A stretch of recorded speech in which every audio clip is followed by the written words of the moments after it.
Glow and lovely সাফ women's championship 2026।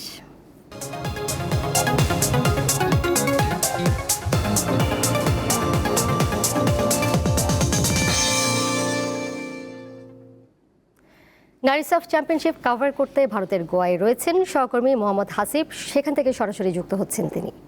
Hasib, শনিবারই তো hat trick শিরোপার মিশনে বাংলার মেয়েরা মাঠে নামছে, সেক্ষেত্রে আজকের দিনটি তাদের কেমন কাটলো? আজ তো খেলা ছিল না, তাদের সেরা পারফরমেন্স দিতে অনুশীলন এবং প্রস্তুতি কেমন দেখছেন?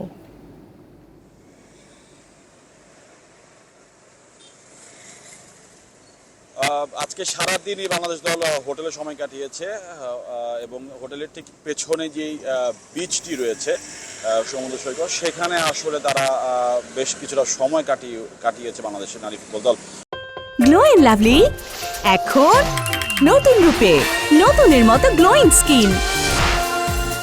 Glow and lovely renew bright.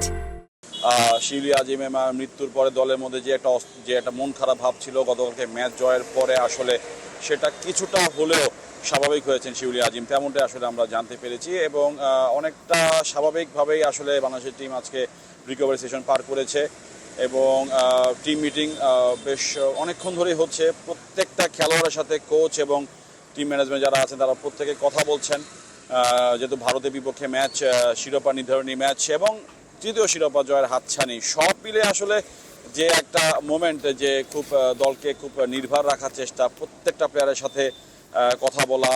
যেহেতু ভারতের সাথে গ্রুপ পর্বে ম্যাচ হচ্ছিল বাংলাদেশ, সেই ম্যাচ বাংলাদেশ 3-0 করে হেরেছে, সেই ম্যাচে করা ভুলগুলো যেন পুনরাবৃত্তি না হয়।